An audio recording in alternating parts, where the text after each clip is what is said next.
So the animated cinematic of the next season has been leaked on Reddit, and I wanted to take a look into it because I have some issues with it.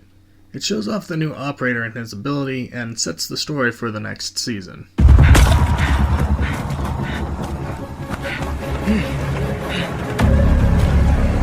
Okay, so this is clearly the new map, Lair, a base Deimos has.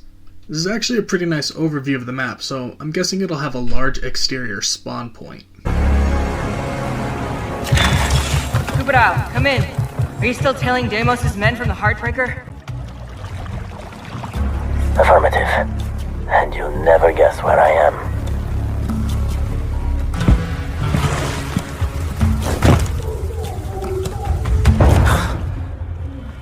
Here we can see what looks like a terrorist from the Situations of Siege, the same guys who appear in some operator videos, separate from the white masks.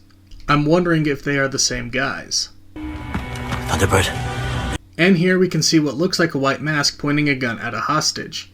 We know that the white masks were at some point defeated, which is why Harry took over Rainbow, but they are still around in small numbers. Maybe what remained of them joined Theorires? We have hostages. I'm a few minutes out. We don't have time. They don't have time. Go. I'm on my way.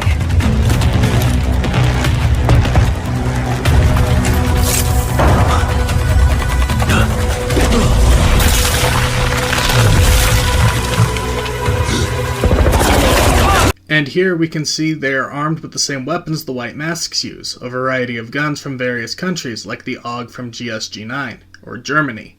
So Theorires is very clearly well equipped to have an arsenal of firearms like this. And here we get a close-up of the white mask looking guy, who is very clearly wearing a white mask painted gray with crosses over the eyes. This to me looks like he is in fact a former white mask who is saddened or something by the loss of his organization and wanted to honor their memory in a memorial type service on his headpiece.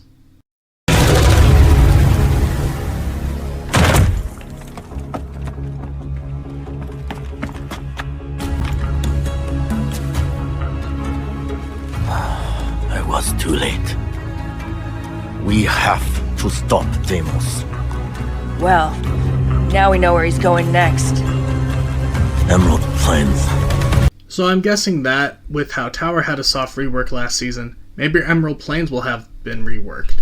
This is my favorite map in the game, so I really do hope they're not going to change the layout of the map anytime soon, and especially I'm hoping that any soft rework, like they did with Tower, will not pave the way for changes to the layout of the map. So, I'm kinda hopeful for this next season now. We know that we're getting an AI playlist, which is supposed to allow AI bots to play as defending operators. Maybe this will also improve the terrorist hunt AI and bring them back to how they were when Siege launched. I'm also, and holding out hope here, that the second terrorist faction that are in the Situations will be the bad guys on T-Hunt missions on the Lair map. That would actually be really cool in my opinion, with white masks still being on the other maps, and the new map canonically confirming that these other guys are Theorires soldiers. This does now beg the question of what they were doing in the first couple of Situations, but maybe this was just Deimos testing the waters to see if Rainbow was going to take notice of his forces.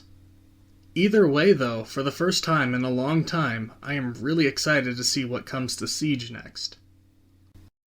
Now, with this said, I do want to level a little criticism to the cinematic. First, why are there only 2 Rainbow operatives sent here instead of a larger force? This doesn't seem like a Vegas scenario where there's multiple Rainbow teams operating in the area, so why is it just the new operator and Thunderbird? Second, why is Thunderbird wearing her jacket, and for that matter, why is the new op also not wearing any sort of tactical gear? Doesn't seem like a very smart thing for one of the best counter-terrorist organizations in the world. Furthermore, who authorized this mission? There's no Acting 6 right now, and as far as I know, there's not even a Deputy Director or Rainbow 5. So, who authorized this? I know that the squads have their own captains, but that's just not how any of this works. They can't authorize something like this without confirmation from a higher up. So who's that higher up? Fisher? Are we ever going to get a new Rainbow 6?